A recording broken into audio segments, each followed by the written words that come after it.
আসসালামু আলাইকুম প্রিয় দর্শক, ডক্টর ইউনূসের সঙ্গে তারেক রহমানের যে বৈঠক হয়েছে, এই বৈঠক হওয়ার আগে বেশ কয়েকদিন এটা নিয়ে আলোচনা হচ্ছিল। কি হবে, কি আলোচনা হবে, কি ফল হবে এবং সেই আলোচনা আমাদের জাতীয় রাজনীতিতে কি প্রভাব ফেলতে পারে, এগুলো আলোচনা হয়েছিল। গতকাল শুক্রবার বৈঠক হয়ে গেছে, 1.5 ঘন্টার বৈঠক হয়েছে। বৈঠকের পর ডক্টর ইউনূস এবং তারেক রহমান দুজনেই তাদের ঘোষিত নির্বাচনের সম্ভাব্য তারিখ থেকে আপোস করেছেন। ডক্টর ইউনূস 2 মাস এগিয়ে এসেছেন, এপ্রিল থেকে ফেব্রুয়ারিতে, আর তারেক রহমান 2 মাস পিছিয়ে ডিসেম্বর থেকে ফেব্রুয়ারিতে গিয়েছেন। এটুকু যদি আপনি শুনেন, আপনার কাছে মনে হবে বাহ, ভালোই তো, উইন উইন সিচুয়েশন, দুপক্ষ জিতেছে, এটা হতে পারে। কিন্তু পক্ষ তো আরও কতগুলি আছে, আরও পক্ষ আছে না, আরও অনেকগুলি রাজনৈতিক দল আছে। তারও চেয়ে বড় কথা, এদেশের জনগণ আছে। কেউ কি এই এগিয়ে যাওয়া বা পিছিয়ে যাওয়া, এই সিদ্ধান্ত নেওয়ার সময় জনগণের কোনো অপিনিয়ন নিয়েছে? এখন বলবেন জনগণের অপিনিয়ন কীভাবে নেব? জনগণ কি চাচ্ছিল সেটা তো জানার জন্য খুব বেশি দূর যাওয়ার দরকার নেই, একটু মিডিয়ার দিকে চোখ বুলালেই হয়। মানুষ কি চাচ্ছিল সেগুলো একটু বোঝা দরকার আছে। ঠিক আছে, আমি এটা নিয়েও আমার কোনো আপত্তি নেই। আমি এখন দেখতে চাই যে রিয়াকশনটা কী হলো। সবাই বলে আমি নাকি সবসময় সমালোচনা করি। না, সবসময় সমালোচনা না। আবার অনেকে বলে আমি নাকি নেগেটিভ লোক, মানে যা কিছু হয় সবই নাকি নেতিবাচকভাবে দেখি। নেতিবাচকভাবে দেখার ব্যাপার নয় বিষয়টা হলো আলোচনার বিষয়। আলোচনা করতে হবে। আলোচনা না করলে ভুলগুলিও বেরিয়ে আসবে না, অথবা শুদ্ধতম পথের দিকেও আমরা অগ্রসর হতে পারবো না। এই দুটোই আমাদের জন্য প্রয়োজন।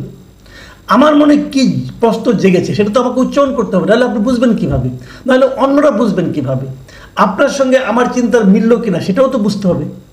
যাও, আমরা বরং দেখি, যেহেতু রাজনৈতিক দল নিয়ে আলোচনা হচ্ছে, আমরা বরং দেখি যে রাজনৈতিক দলগুলো কি রিয়াকশন দিল। রাজনৈতিক দলের মধ্যে কয়েকটা রাজনৈতিক দল এই মিটিংয়ের ফলাফল এবং এই মিটিং যেভাবে হয়েছে সেই ঘটনা, এই সব মিলে কয়েকটা রাজনৈতিক দলে আমি একটা প্রতিক্রিয়া পেয়েছি, সমর্থন না প্রতিক্রিয়া পেয়েছি। তাদের মধ্যে যেমন ধরেন জামাতে ইসলামী, এনসিপি জাতীয় নাগরিক পার্টি যেটা, এবং আরও কয়েকটা ইসলামিক দল, তারা কিন্তু এ ব্যাপারে কিছুটা প্রতিক্রিয়া দিয়েছেন। তাদের কিন্তু ফেব্রুয়ারির প্রথমার্ধে নির্বাচন হওয়া নিয়ে কোনো ভিন্ন মত নেই, এবং তারা দেশের বৃহত্তম রাজনৈতিক দলের সঙ্গে অন্তর্বর্তীকালীন সরকার প্রধানের যে বৈঠক হয়েছে, সমঝোতা হয়েছে, এটা নিয়েও তারা অসন্তুষ্ট নন। তাদের প্রশ্ন হচ্ছে, সরকার এটা তো অন্তর্বর্তীকালীন সরকার, এই সরকারের কাছে সব দলই সমান। তো এই অন্তর্বর্তীকালীন সরকার কিভাবে একটা রাজনৈতিক দলের সঙ্গে মাত্র কথা বলে নির্বাচনের ডেট ঘোষণা করতে পারেন? তাদের প্রশ্ন কিন্তু এই পয়েন্টে, এবং তাদের এই পয়েন্টটাকে কিন্তু আপনি ইগনোর করতে পারবেন না। তারা প্রশ্ন করতেই পারে যে আপনি আগের বারে যখন ডেটটা ঘোষণা করলেন, তখন সকল রাজনৈতিক দলের সঙ্গে আলোচনা করার পর ঘোষণা করেছিলেন। সে ঘোষণায় কেউ পছন্দ করেছে, কেউ করেনি, এবং সে ঘোষণায় ওই সময় যে রাজনৈতিক দলগুলো আপনার সঙ্গে মিটিং করেছিল, তাদের মধ্যে সংখ্যাগরিষ্ঠ দল প্রায় 80% দলের যে মতামত ছিল, সেই মতামতকে উপেক্ষা করে আপনি নিজের মতো একটা ডেট ঘোষণা করেছেন, এবং সেখানে বিএনপির মতামতকে আপনি উপেক্ষা করেছেন। আপনার মতামতটা আপনি কার সঙ্গে আলাপ করে করলেন, অথবা কোন দলের সমর্থনে করলেন বোঝা গেল না। কিন্তু কিছু কিছু রাজনৈতিক দল তখন আপনাকে সমর্থনও দিয়েছে, জামাত দিয়েছে, এনসিপি দিয়েছে, এরা দিয়েছে। যারা তাকে এপ্রিলে সমর্থন দিয়েছিল ওই প্রক্রিয়ার কারণে, যে সবার সঙ্গে আলোচনার পর আপনি আপনার নিজস্ব বিবেচনায় আপনাকে তারিখ ঘোষণা করেছিলেন। কিন্তু এবার আপনি একটা মাত্র রাজনৈতিক দলের সঙ্গে আলোচনা করে আপনি ডেটটাকে 2 মাস এগিয়ে আনলেন, ডেটটাকে চেঞ্জ করলেন। এই যে প্রক্রিয়াটা, এই প্রক্রিয়াটার সমালোচনা এই দলগুলো করেছে। আমি কিন্তু এই দলগুলোর সমালোচনাকে উড়িয়ে দিচ্ছি না, আমি মনে করি এটা ভ্যালিড একটা ক্রিটিসিজম। সরকারকে বুঝতে হবে যে আপনি একটা যা কিছুই করবেন একটা সিস্টেমের মধ্যে থেকে আপনাকে করতে হবে। আপনি তারেক রহমানের বক্তব্য শুনলেন, শুনে এসে দেশে বসে আপনি এই কাজটা করতে পারতেন, সবার সঙ্গে আবার আলোচনা করতেন, করে আবার দ্বিতীয়বার ঘোষণা করতে পারতেন। ওখানে বসেই যে ঘোষণাটা করলেন, এটা কেন? আমি মনে করি আর কেউ না বুঝে করেছেন, আমি তা মনে করি না। এখানে একটা রাজনীতি আছে বলে আমার ধারণা। এখন সেই ধারণাটা নিয়ে আমি আলোচনা করব। তার আগে আমি অন্য একটা আলোচনা করি। যে আলোচনা করব এই আলোচনার মধ্যে ওই ধারণাটাও কিছুটা প্রকাশিত হবে।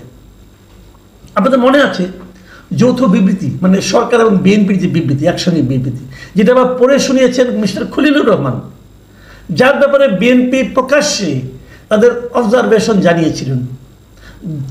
যে 3 জন উপদেষ্টাকে তারা পদত্যাগ করার দাবি জানিয়েছিলেন, মানে বের করে দেওয়ার দাবি জানিয়েছিলেন, তার মধ্যে খলিলুর রহমান একজন। আর তাকে দিয়েই এই অন্তর্বর্তীকালীন সরকার যৌথ বিবৃতিটা পড়িয়েছেন। কেবল পড়ার নেই, বিএনপির এখানে আরেকজন যে নেতা, সিনিয়র নেতা গিয়েছিলেন আমির খসরু মাহমুদ চৌধুরী। আমির খসরু মাহমুদ চৌধুরীর সঙ্গে কিন্তু এই ডক্টর খলিলুর রহমান আলাদা একটা মিটিং বৈঠকও করেছেন। তার মানে ডক্টর ইউনূস প্রমাণ করেছেন যে উনি ওনার কাছে গুরুত্বপূর্ণ। তোমরা তাকে যতই বের করে দিতে বলো না কেন, আমি তো বের করবই না, বরং তোমাদের সঙ্গে মিটিংয়ে বসাবো এবং তোমরাও হাসি মুখে তার সঙ্গেই মিটিং করবে। বিএনপি করেছে, আনন্দের সঙ্গেই করেছে। এবং তারপর যখন তারা যৌথ বিবৃতি দিয়েছে, মানে একসঙ্গে যখন প্রেস কনফারেন্স করেছে, এখানে সাংবাদিকরাও ছিলেন, সেখানেও কিন্তু সেই যৌথ বিবৃতিটা পড়ে শুনিয়েছেন এই খলিলুর রহমান। উনি পড়ে শুনেছেন।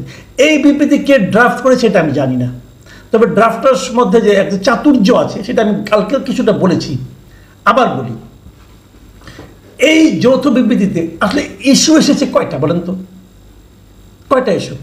একটা ইস্যু এসেছে যে তারেক রহমানই যে পয়েন্ট এসেছে, ভালোভাবে খেয়াল করবেন, যে এই যে রমজানের আগে নির্বাচন করার যে প্রস্তাবটা কে দিয়েছে?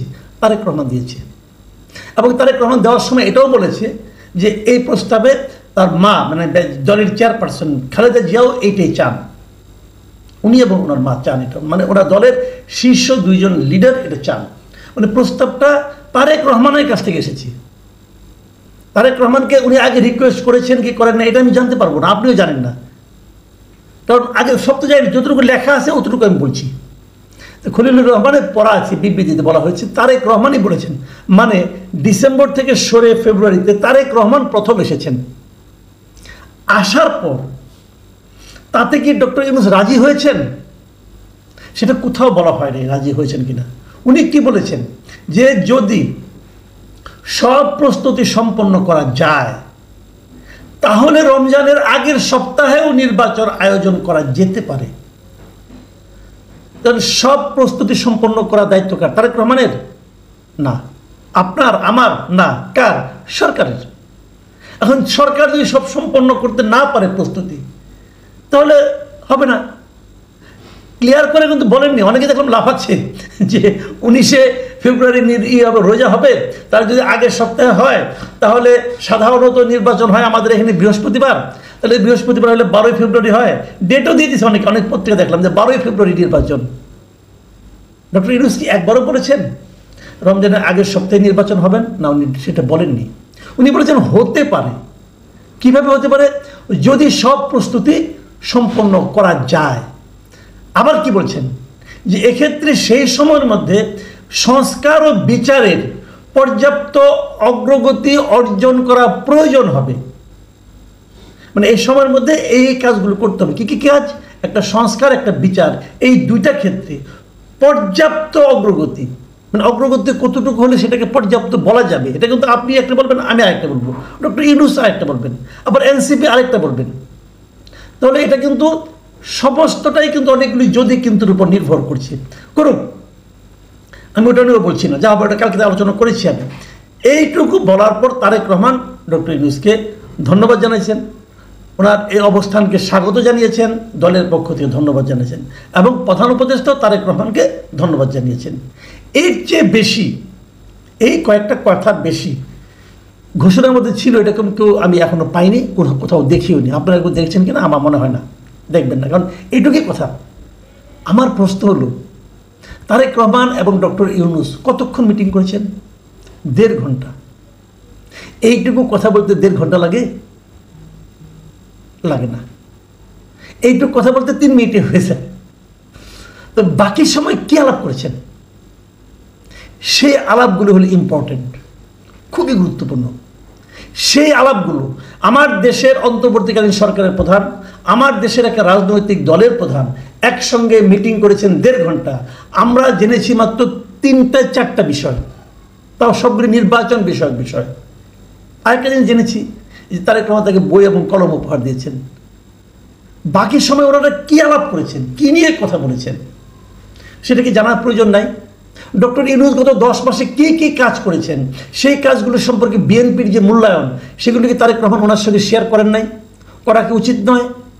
বিএনপি যে ইস্যুতে, যেমন আপনার ওই করিডোর বলে, মানবিক করিডোর বলেন, মানবিক প্যানেল বলেন, কি কি না নতুন নতুন নাম দিচ্ছে, সেই আরাকানরায় যে দেওয়ার যে প্যানেল অথবা করিডোর যাই বলেন, সেটার ক্ষেত্রে বিএনপি যে প্রতিবাদ করেছিল, সেটা বিএনপির দলীয় প্রধান হিসেবে উনি কি জিজ্ঞাসা করতে চেয়েছিলেন এটা আপনি কেন দিয়েছেন অথবা কেন দিতে চাচ্ছিলেন?